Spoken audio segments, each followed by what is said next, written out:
Hello everyone, I am sharing a recent judgement of the Madhya Pradesh high court, जहां पर 376 2N के मामले में एक आरोपी को दोषमुक्त किया गया माननीय उच्च न्यायालय द्वारा।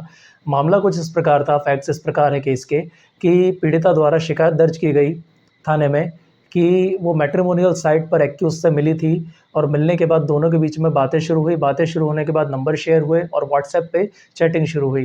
थोड़े समय के बाद दोनों मिले और होटल में जाने के बाद जब होटल में दोनों के बीच में मुलाकात हुई तो उन्होंने डिनर किया। आफ्टर दैट एक्यूज़ जो था वो कंटिन्यूअसली उसके कांटेक्ट में था।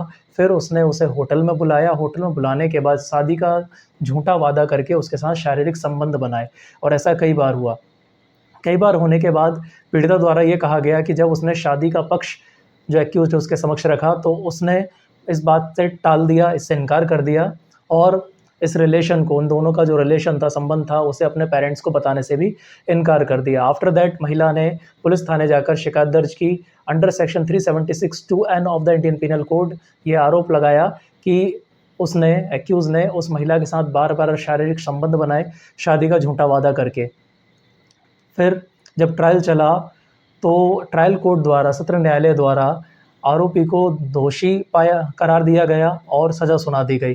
कन्विक्शन से बचने के लिए आरोपी द्वारा मध्य प्रदेश हाई कोर्ट में एक अपील फ़ाइल की गई, जहाँ ये तथ्य रखे गए कि दोनों की व्हाट्सएप चैटिंग को पहले ऑब्ज़र्व किया जाए। चैटिंग में ये बात सामने आती है कि किसी भी प्रकार का शादी का वादा नहीं किया गया था, एज़ वेल एज़ महिला खुद इस तरीके के रिलेशन के लिए इंटरेस्टेड थी। जो कंप्लेनेंट थी वो इस तरीके के रिलेशन के लिए इंटरेस्टेड थी।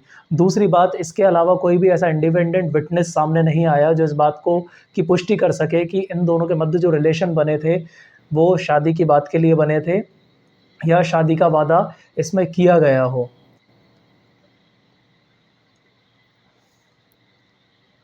इसके अलावा आरोपी द्वारा ये पक्ष भी रखा गया कि वह एक शासकीय कर्मचारी है और कन्विक्शन से उसके भविष्य पर इसका असर पड़ेगा, इसलिए उसे दोषमुक्त किया जाना चाहिए। फिर इसके अलावा ये बातें भी माननीय उच्च न्यायालय के समक्ष रखी गई कि जो चैट्स थी, व्हाट्सएप की चैट्स अगर देखी जाए तो इसमें ये पता चलेगा कि जो आरोपी है उसको द्वारा किसी भी प्रकार की ज़ोर ज़बरदस्ती इस महिला के साथ नहीं की गई, ना किसी तरीके का लोभ या डर दिखाकर उसकी सहमति ली गई है। इन सब बातों को ऑब्ज़र्व किया मध्य प्रदेश हाई कोर्ट ने, प्लस ये भी बताया गया कि जब भी होटल्स की बुकिंग होती थी तो आधार कार्ड सबमिट महिला अपनी सहमति द्वारा करती थी, एज़ वेल एज़ होटल्स की जो बुकिंग थी वो भी कंप्लेनेंट द्वारा की जाती थी, ना कि आरोपी के द्वारा। इन सब फैक्ट्स को मध्य प्रदेश हाई कोर्ट ने ऑब्ज़र्व किया और सेक्शन 90 जो इंडियन पिनल कोड है वो ये कहता है किसी भी प्रकार का लोभ या डर देकर अगर सहमति प्रदान की गई है तो वो सहमति नहीं मानी जाएगी। तो आईपीसी सेक्शन 90 यहाँ पर इस्टेब्लिश नहीं हो पाया। एज़ वेल एज़ 376 2N के चार्जेस भी तब लगेंगे जब एक ही महिला के साथ ज़ोर ज़बरदस्ती कर बार-बार शारीरिक संबंध बनाए गए हों। परंतु यहाँ पर महिला की सहमति थी, एज़ महिला जो थी वो मेजर थी और ऑलरेडी एक वर्किंग वुमन थी। प्लस जो यहाँ पर आरोपी है वो भी एक शासकीय कर्मचारी हैं और दोनों के मध्य जो संबंध स्थापित हुए वो मैट्रिमोनियल साइट पर हुई चैट के बाद, जब इन दोनों के नंबर शेयर हुए और व्हाट्सएप पे इन लोगों की बातें होना शुरू हुई। आफ्टर दैट इन लोगों ने होटल्स की बुकिंग की और वहाँ पर जाके इन लोगों के बीच में जो रिलेशन था वो एस्टेब्लिश हुआ था। इसके बीच में होटल के स्टाफ द्वारा भी ये बात कही गई कि जब महिला और ये जो एक्यूज़्ड है वहाँ आते थे, तो इन दोनों के बीच में ऐसी कोई भी चीज़ देखने को नहीं मिली कि कोई भी प्रेशर दिया गया हो उस महिला को, क्योंकि वो सामने से अपने आधार कार्ड की कॉपी वो खुद सबमिट करती थी, इवन वो होटल्स की बुकिंग भी खुद करती थी।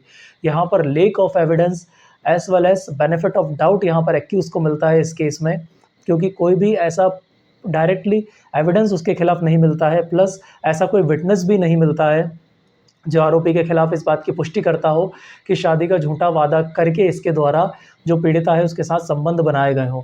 मध्य प्रदेश हाई कोर्ट द्वारा इन सब चीज़ों को ऑब्ज़र्व किया गया और आईपीसी सेक्शन 90 को भी देखा गया, जिसमें डर और किसी प्रकार की का भ्रांति देकर के संबंध बनाए गए हों, ये बात भी स्थापित नहीं होती है। तत्पश्चात इस अपील को स्वीकार किया जाता है माननीय हाई कोर्ट द्वारा और आरोपी को दोष मुक्त किया जाता है 376 2N के चार्जेस से, और जो ट्रायल कोर्ट का कन्विक्शन था उसे सेट असाइड किया जाता है और आरोपी यहाँ पर इस केस में एक्विट हो जाता है।